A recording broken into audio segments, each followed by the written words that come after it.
Dalam kondisi apa sajakah seorang muslim wajib untuk melakukan mandi janabah? Yang pertama adalah pada saat seseorang mengalami mimpi basah.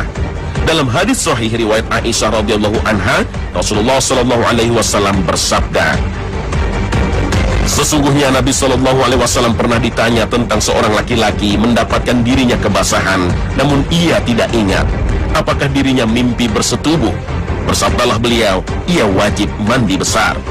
Dan tentang seorang laki-laki yang mendapatkan bahwa dirinya mimpi bersetubuh, namun ia tidak mendapatkan dirinya kebasahan, beliau bersabda, tidak wajib mandi besar kepadanya. Kemudian hal lain yang menyebabkan seseorang wajib mandi janabah ialah karena berhubungan badan antara suami dan istri. Selanjutnya seorang muslimah yang baru usai haid dan nifas, mereka pun wajib melakukan mandi janabah. Sebagai seorang muslim yang baik, sudah seharusnya kita mampu menjaga kesucian dan kebersihan diri kita. Namun terkadang banyak di antara umat Islam, utamanya di negeri ini, yang sebenarnya telah sadar akan pentingnya menjaga kesucian dan kebersihan tubuhnya dari najis. Namun sayangnya mereka belum mengerti bagaimanakah cara bersuci dari hadas besar atau mandi janabah dengan baik dan benar, sebagaimana yang dituntunkan oleh Rasulullah Sallallahu Alaihi Wasallam. Berikut ini adalah tata cara mandi janabah yang baik dan benar sesuai dengan tuntunan Rasulullah. Bagaimana cara mandi besar yang disunnahkan oleh Rasul Shallallahu Alaihi Wasallam? Yang pertama yang perlu diketahui, kalau kita lihat dari beberapa hadis sahih berkaitan dengan cara mandi Rasul Shallallahu Alaihi Wasallam, ada dua hadis sahih. Yang pertama diriwayatkan dari istri beliau Aisyah radhiyallahu anha, dan yang kedua diriwayatkan dari Maimunah radhiyallahu anha. Yang pertama, ketika kita ingin melaksanakan mandi besar, yang perlu kita sadari bahwa mandi besar ini beda dengan mandi-mandi yang lain, ya. Mandi pagi hari, mandi sore hari, yang mandi-mandi biasa itu beda dengan mandi besar. Apa yang membedakan? Yang pertama, niat. Jangan salah, niat ini nanti yang akan membedakan kita ingin mandi biasa atau kita ingin mandi janabah. Yang kedua, tata caranya. Tata cara yang disampaikan oleh Rasul Sallallahu Alaihi Wasallam. Yang pertama tentu ketika kita ingin melaksanakan mandi janabah, dalam hati kita berniat, ya Allah, saya ingin melaksanakan mandi janabah atau mandi besar di saat kita dalam keadaan junub, ya.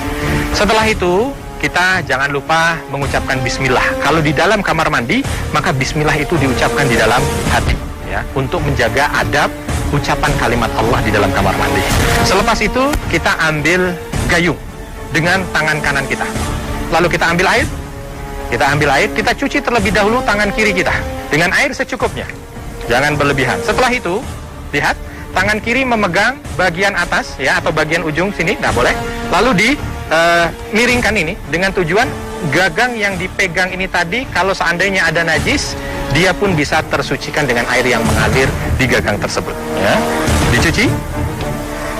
Ketika sudah selesai berarti kedua tangan ini sudah dalam keadaan suci karena sudah disucikan dengan air yang suci dan mensucikan. Selepas itu dalam hadis Maimunah disebutkan bahwa Nabi SAW ghasala farjahu, mencuci kemaluannya. Setelah itu yang kita lakukan adalah berwudu, ya. Setelah itu kita berwudu. Summa tawaddo'a wudu'ahu lis-shalah, kalau dalam hadis yang diriwayatkan Aisyah. Lalu beliau wudu seperti wudu beliau ketika ingin salat. Jangan juga ada yang tertinggal dari bagian wudu ini. Walaupun mungkin kita nanti akan mandi, sama saja kan, nanti kan semua badan juga terkena air. Jangan. Ketika kita wudu, maka wudunya harus wudu yang sempurna. Wudunya harus wudu yang sempurna. Selepas itu kita akan memulai membasahi seluruh anggota badan kita, diawali dengan kepala. Karena dalam sebuah hadis Aisyah tadi, yukhallil ra'syahu. Ya, jadi kepala dibasahi sambil tangan itu memasukkan, ya, di sela-sela rambut. Sehingga apa? Semua kulit kepala ini harus basah. Kalau kita lihat dalam hadis Maimunah itu, sampai Rasulullah SAW ketika memasukkan air di dalam kepala sampai mengenai kulit kepala itu, hampir seluruh badannya itu sudah terkena air, ya, walaupun belum sempurna. Ketika semua sudah, ya, di sini jangan menggunakan wangi-wangian terlebih dahulu atau sabun terlebih dahulu, karena kita mengawalinya dengan air yang suci dan mensucikan, ya. Ketika kita yakin semua sudah, ya, baru setelah itu kita guyur sebahagian kanan kita terlebih dahulu. Kita guyur bagian kanan kita dari atas sampai bawah, pastikan semua air itu merata, ya, mengenai seluruh bahagian yang kanan. Nah, semua air merata, ya. Jika sudah bahagian kanan, maka dilanjutkan dengan bahagian kiri. Lanjutkan dengan bahagian kirinya, ya. Dan yakinkan bahwa semua air mengenai seluruh badan. Jangan ada yang tidak kena. Ya. Setelah selesai, dia mencoba untuk mengulangi guyuran bebas kanan kiri, ya. Yang terpenting dia harus yakin semua bagian badan itu dikenakan air, ya.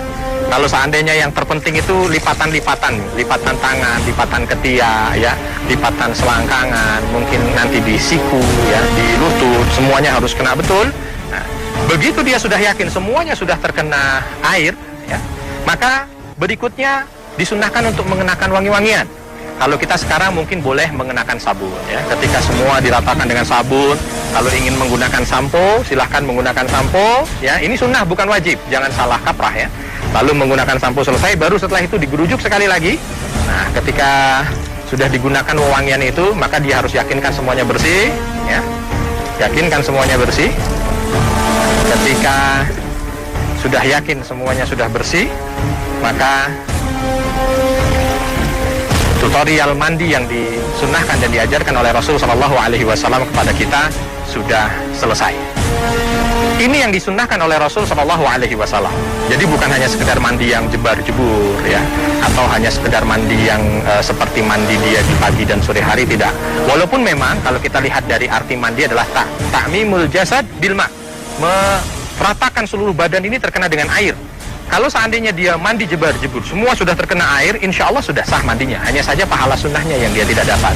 Tapi kalau seandainya dia melakukan seperti apa yang tadi diajarkan dari Rasul melalui hadis Aisyah radhiyallahu anha dan Maimunah radhiyallahu anha, maka insya Allah itu jauh lebih baik karena mengikuti sunnah Rasul sallallahu alaihi wasallam.